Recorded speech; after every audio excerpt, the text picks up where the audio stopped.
Major funding for KPBS Evening Edition has been made possible in part by Bill Howe Family of Companies, providing San Diego with plumbing, heating and air, restoration, flood and remodeling services for over 40 years. Call 1-800-BILL-HOWE or visit billhowe.com. And by the Conrad Prebys Foundation, Darlene Marco Shiley, and by the following.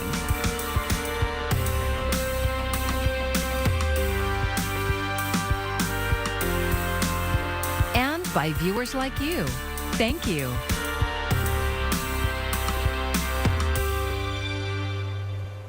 An unprecedented crisis. That is how County Board of Supervisors Chair Nora Vargas describes the flow of asylum-seeking refugees into the San Diego region over the last month. Thank you for joining us. I'm Maya Trabulsi. Today, the board stepped up with millions in financial assistance for groups trying to help. But KPBS reporter John Carroll says support was not unanimous. We have a responsibility once people are here in our communities to make sure that they're treated with dignity and with respect. Vargas says since September 13th, more than 13,000 asylum seekers have passed through the San Diego region, dropped off by Customs and Border Protection at places like Casa Familiar and San Isidro. Others have been waiting outdoors in places like this camp near Jacumba Hot Springs. I'm asking my colleagues to support a $3 million allocation of non-designated funds to do support services. Those funds will come from the American Rescue Plan Act. In other words, money from the federal government. We've helped the county keep 15 to 35 men off the streets each night. I believe the county's financial support at this time is absolutely in the best interest of the county, so that churches like ours can help with this challenge that we now face together. Our Lady of Guadalupe is one of many local churches, charities, and non-governmental organizations that have been working to help the asylum seekers. But Father Santa Rosa and others say they need help. I'm seeing businesses being impacted. I'm seeing nonprofit organizations and people being stretched way too thin. Even arts organizations stepping up to help, being stretched way too thin. Scores of people in person and over the phone urged the supervisors to approve the funds, but not everyone thought it was a good idea. This chaos is now escalated in this county. Watch as this county will be further compromised, resources depleted, compounding the humanitarian crisis currently existing here with homelessness. If the recent events in Israel haven't concerned you enough about who exactly is walking across our border, then I don't know what will. We need to use these funds to support local law enforcement, fix our city, and take care of our own residents. The vote was unanimous in favor of the proposal. Supervisor Jim Desmond was absent. In a statement, he said he opposed the funding allocation, saying it's no way to run a government. Vargas's office did not have immediate answers to questions about when the money will start going out and what organizations need to do to apply for it. John Carroll, KPBS News. A local hospital will soon change ownership. UC San Diego Health is making a multi-million-dollar move to acquire Alvarado Hospital Medical Center. KPBS health reporter Matt Hoffman has more. $200 million. That's the price tag that UC San Diego Health is paying to buy Alvarado Hospital. That's in the College area. UCSD is already operating 2 hospitals in the county. That's the Jacobs Medical Center in La Jolla and another over in Hillcrest. But leadership says they need this 3rd hospital because they're too busy and running out of space. In the last few months, we've seen nurses protesting over what they say is overcrowding and understaffing at UCSD hospitals. Officials have acknowledged that they've been busy, particularly in emergency rooms. Alvarado Hospital will bring on about 300 more beds. Around 100 of them will be used for a behavioral health services expansion. UCSD Health is expected to take over operations there in mid-December, and existing staff will be offered jobs with the academic health system. CEO Patty Mason says this purchase was a necessary step. We've had very sustained growth and demand for services that really are we don't have the capacity for. So we've been looking for a while to see if there's a way to create capacity in the short term. Mason says about a quarter of their patients live in the eastern part of the county, and this allows a closer option for them. Now, in the long term, UCSD Health is planning to expand their existing hospitals. Officials say they will spend some more money at Alvarado to do some seismic retrofitting and renovations. But even still, Mason says that will be cheaper than building an entire new facility. UCSD Health is also looking to expand over in the North County. Officials are interested in partnering with Tri-City Medical Center, that's up in Oceanside. Now, they did not offer a lot of details, but they say there's some opportunities to move some patients up there. A spokesperson from Alvarado Hospital says its current patient care will not be affected by this sale. Matt Hoffman, KPBS News. As we work our way into the overnight, we will notice the clouds making a return to the coast and even some of the interior valleys, but also the wind. That's going to be on the increase over some of the higher terrain of the mountains. Temperature-wise, will be falling back in the mid-50s toward Mount Laguna, and Ramona down to 56, Chula Vista 62, and Oceanside at 63. Coming up a bit later, I'll let you know how long the wind will stick around and if we get to experience any warmer weather down the road. The deadly conflict between Israel and Hamas is reverberating around the globe and here in the U.S. As Karen Kaifa reports, it has sparked new urgency on Capitol Hill. President Joe Biden reiterating U.S. support for Israel on the fourth day of violent conflict with Hamas. We will make sure Israel has what it needs to take care of its citizens, defend itself, and respond to this attack. The fighting sending shockwaves through global diplomatic and economic spheres. Israel sits in a region of major global oil producers, and prices have moved higher in recent days. But analysts don't foresee sustained spikes at U.S. gas pumps unless the conflict is prolonged or spreads to neighboring countries. Most oil products are very seasonal, and we're moving into the off-season for gasoline, but we're moving into the season for diesel, jet fuel, and heating oil. And that can be very insidious for inflation. Meanwhile, U.S. congressional response, including approval of additional aid, will be limited until a new House Speaker is elected. No speaker. It's very hard to say how anything's going to move forward. The small group of Republicans who voted to oust Kevin McCarthy, pushing back at those who blamed them for stalling Congress, instead pointing to the Senate. Why aren't they already preparing something for us so that when we get back in session that we could vote for it? Some Republicans bracing for the possibility that neither GOP candidate for Speaker, House Majority Leader Steve Scalise, nor House Judiciary Committee Chairman Jim Jordan can secure enough support, leaving Capitol Hill at a standstill. In Washington, I'm Karen Kaifa. The Navy hospital ship Mercy is on the way to the Western Pacific on a humanitarian mission. KPBS military reporter Andrew Dyer has more on how the crew prepares for natural and man-made disasters. At almost 900 feet long, with a hospital staff of more than 1,000 sailors, the Mercy is unmissable when it's in its home port of San Diego. It also helps that it's painted white with large red crosses on its hull. There isn't much done at mainland hospitals that can't also be done on the ship. The only piece of medical equipment that we are lacking is a MRI, because an MRI is a giant magnet, and this is a big steel box. Captain Jeff Feinberg is the commanding officer of the hospital. While deployed for Pacific Partnership, the medical staff of the Mercy expect to perform more than 450 surgeries as it visits the Marshall and Solomon Islands, Palau, and Micronesia. It's not Feinberg's first time participating in Pacific Partnership. Last time, we took care of over 15,000 patients, which is fantastic. But he says more than the direct care the Mercy provides, it's the training they do with local healthcare workers that's the point of their mission. Really what we try to do is sort of build these partnerships and these communications in times of calm, so if there's a crisis, a humanitarian crisis or any other crisis, we're ready to respond. The Mercy has 12 operating rooms, 80 ICU beds, and 1,000 inpatient beds. Its crew is a hybrid of civilian merchant marines and healthcare staff from the Naval Medical Center in Balboa. They expect to be deployed through the holidays. Andrew Dyer, KPBS News. Utility regulators have put off a decision on new solar rules for California's apartments, schools, and farms. The California Public Utility Commission is waiting until November 2nd to rule. It is the second time regulators have delayed consideration of proposed rules. The new rules would not allow most multi-metered complexes to use the energy that they generate. Instead, the rules require rooftop-generated electricity to be sold to the utility at wholesale prices and bought back at retail prices.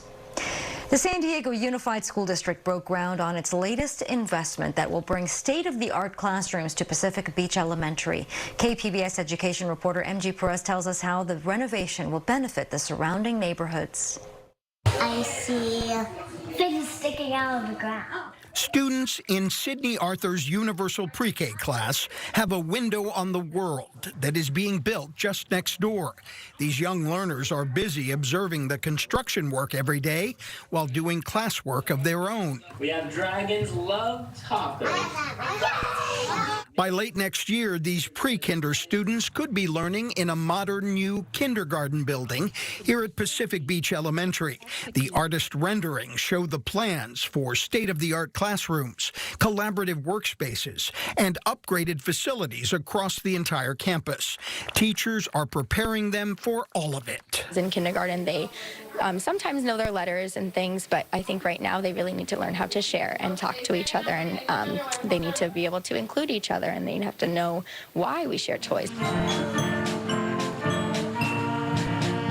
This morning, there was a celebration of the $21.7 million project now underway. Go ahead and scoop some dirt. San Diego Unified School Board trustees are using voter-approved bond money to pay for the Pacific Beach Elementary project that will tear down 60-year-old buildings and get rid of the temporary ones affectionately known as bungalows. We spent a lot of time in bungalows. Bungalows is a reality, and we really had to skimp on facilities. Well, now with this bond money, we're able to get high-quality facilities. This school property has been in the neighborhood for 6 generations. The renovation is about more than just educational space. It's about the community, too. The school's 1.8-acre field will be expanded to include a new track for area residents to use after school hours and on the weekends. San Diego Unified has designated 350 acres of joint-use park space connected to schools across the county. This field will also include basketball courts and a new playground as part of a district-wide master plan. In areas that are park deficient or space deficient for parks, and as San Diego continues to grow, we don't grow any new land, so it's really important to maximize our use of the existing space. If district officials need any suggestions, the pre-kindergarten students have some. Monkey bars. A very swirly slide. Some keen observations from experts who should know. MG Perez, KPBS News. A growing number of American residents are going to college in Tijuana. KPBS border reporter Gustavo Solis says cheaper tuition is just one of the perks. Melissa Perez lives in National City. Every morning, she has to take the trolley, walk across the border, and get a ride from a friend to campus. It's an hour-and-a-half commute, but once she sees her friends, Perez says it's totally worth it. Like, I'll be in a really bad mood in the morning, but I'll get over here and my mood just instantly goes, oh, I'm here. Perez is one of approximately 350 students who live in the U.S. but are enrolled in a private Mexican university called CETIS, which stands for Centro de Enseñanza Técnica y Superior. CETIS has campuses in Tijuana, Mexicali, and Ensenada. Classes are taught in English and Spanish. Perez loves the small class sizes, especially compared to the large lecture halls in the U.S. You know how the classes are really big over there, and it's like 40 students to like one teacher? They can't pay that much attention to you. And over here, it's like 20 students to one teacher. Fernando León Garcia is CETIS president. He says it's common for people who live along the border to split their time between both countries. They'll live on one side, but shop or work on the other. We know that here, especially those who are in the San Tijuana area, it goes in both directions, and education is not an exception. León Garcia says several factors contribute to a high number of American resident students. They have a modern campus, complete with an American-style gym and football stadium. Tuition is $5,000 per semester, slightly cheaper than in-state tuition at UC San Diego, but a little more than SDSU. CETIS also has the same level of accreditation given to all universities in California, like UCLA and Stanford. CETIS specializes in business and engineering. The university also has partnerships with multinational companies in Tijuana, where students can work and earn school credit. A few blocks from here is Foxconn. It's the largest, provider or subcontractor for Apple worldwide. In the world of international higher ed, what's happening at CETIS is an outlier. In fact, the opposite direction is what we traditionally would kind of observe.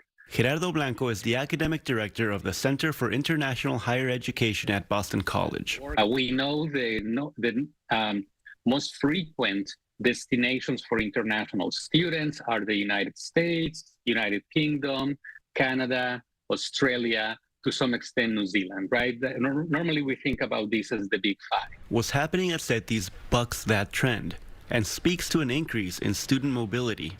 Back in Tijuana, Ezequiel Abundes enrolled in CETIS after graduating from Southwestern College. He'll have the option to work in the U.S. or Mexico. Most people expect him to go back to San Diego, but he plans to stay in Tijuana.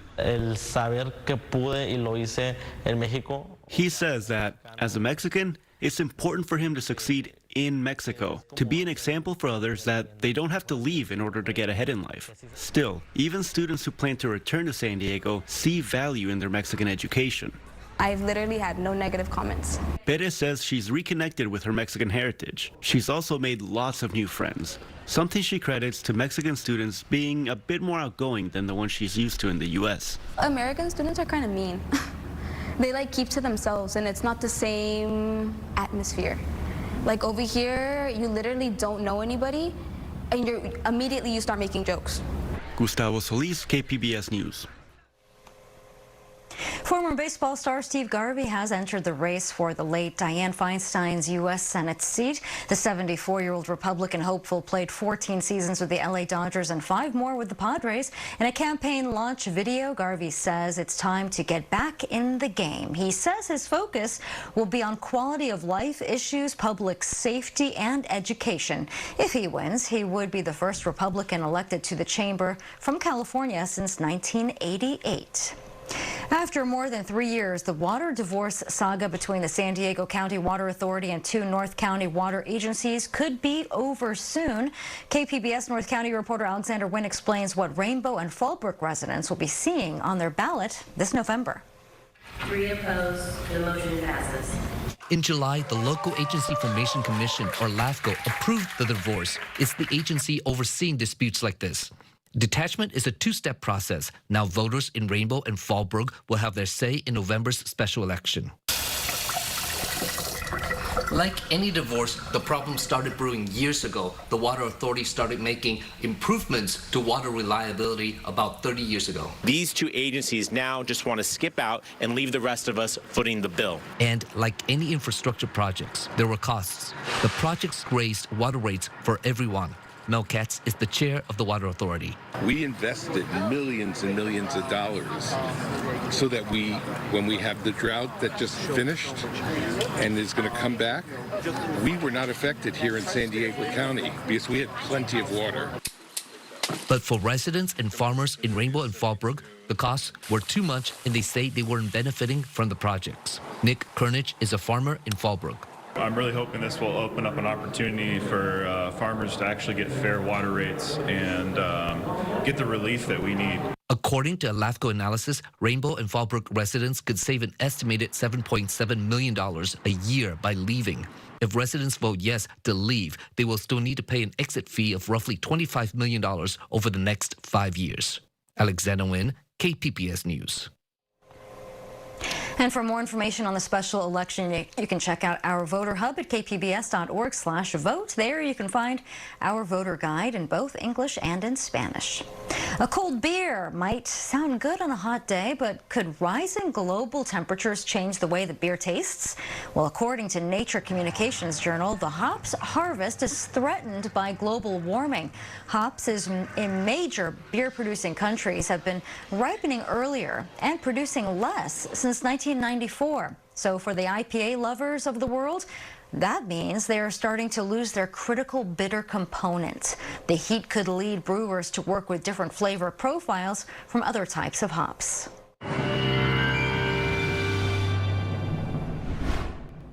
Well, the marine layer continues to play a big role in our weather over the course of the next 24 to 36 hours with more clouds, and that'll keep a little bit of a lid on some of the warmth.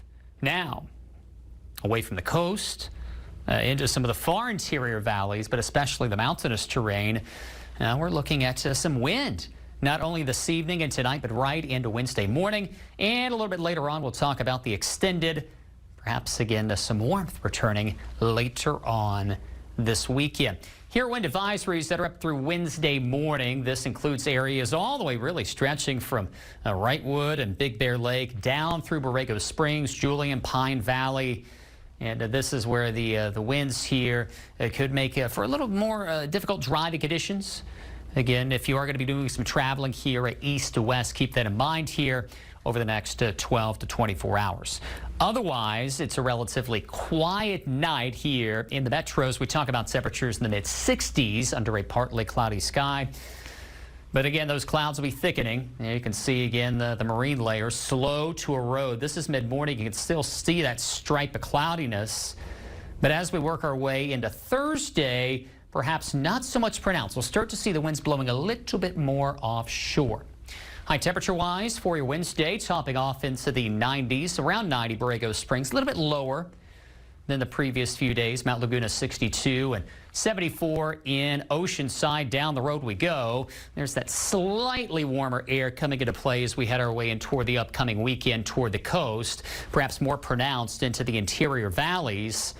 And notice there's still some clouds lingering as we work our way into Wednesday. And of course, the wind here into the mountainous terrain, especially in the early morning hours. But here too, by the end of the weekend, we'll start to notice those temperatures on the climb. Also, a slight increase as we work our way toward the desert, as we work our way into Saturday and Sunday. For KPBS News, I'm meteorologist Justin Pavic. I'm Jeff Bennett. Tonight on the NewsHour, President Biden pledges to provide Israel support to defend itself against Hamas. Coming up at 7 after Evening Edition on KPBS. More than 280,000 trips were made on buses and trolleys on Free Ride Day. The San Diego Metropolitan Transit System says that is the highest ridership since 2020 and about a 10% increase compared to the previous week's daily average. MTS encourages using public transit to reduce your carbon footprint and as a way to save on gas money.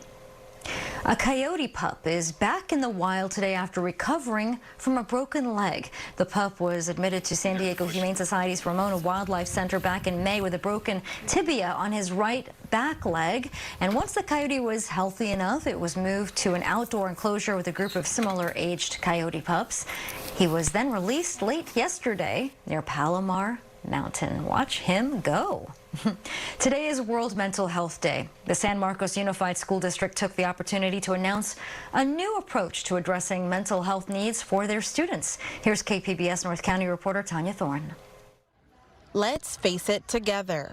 That is the name of the mental health program all of San Marcos students will have access to. I couldn't be here, standing here, without you guys. And just to know that you guys genuinely care really makes a big difference and impact. And I do hope that the Let's Face It program has millions of impacts out there for other students who also need to hear the story and also needs to face all these mental health problems. Irene Irvin is a high school student who was in a bad mental state. I was worried about being neglected, being rejected, not being able to fit in like the rest of the students were. But then one day something changed. And what that was the amazing Mission Hills Grizzlies on our campus and the Let's Face It program. Nurse Ann, Miss Segal. Irving goes on to name the counselors and adults on her campus who helped pull her out of a dark spot. all a part of the Let's Face It Together program. We've always had counselors, we've always had social workers, we've always had folks on campus that cared, but this really was going to draw attention to the fact that mental health is everybody's business. Everybody has been impacted by the pandemic. Nobody was unscathed. Christy Frias is the Director of Student Services for the district. Well, pre-pandemic, people might have thought, ooh, mental health counseling, that's weird, I don't want to talk about that. There's nobody that can say they didn't have some impact after being home. And so this was a way to kind of do that in a really positive way, and it's not looked down on, there's no shame with it, it's just we're here for you. Colorful posters and signs throughout the campus encourage students to reach out if they need mental health help. Students can access help by texting a number that will respond with confidential resources. There is also a wellness team that addresses more severe cases and goes on to address mental health needs in the student's home. A $2 million grant from the city of San Marcos helped roll out the 2-year program. But Frias says it's something they plan on keeping and funding because the investment is saving students' lives. We have saved lives, and we can say that confidently, and it is almost on a weekly basis where we are having incidents where students are coming forward that maybe previously wouldn't have had the support, and now they're getting it. San Marcos students can text 741-741 if they or a friend are looking for mental health support. Tanya Thorne, KPBS News. And here's a look at what we're working on for tomorrow in the KPBS newsroom. Maui is reopening its doors 2 months after wildfires tore through the island. NPR's Morning Edition has more on the recovery and what locals are saying about tourists returning. And this week marked Indigenous Peoples Day in California. KPBS Midday Edition is exploring the experiences of Native Americans across our region. You can find tonight's stories on our website, kpbs.org. Thanks for joining us. I'm Maya Trabulsi. Good night. Major funding for KPBS Evening Edition has been made possible in part by Bill Howe Family of Companies, providing San Diego with plumbing, heating and air, restoration, flood and remodeling services for over 40 years. Call 1-800-BILL-HOWE or visit billhowe.com. And by the Conrad Prebys Foundation, Darlene Marco Shiley, and by the following.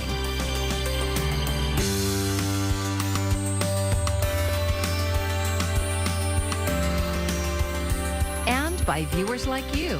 Thank you.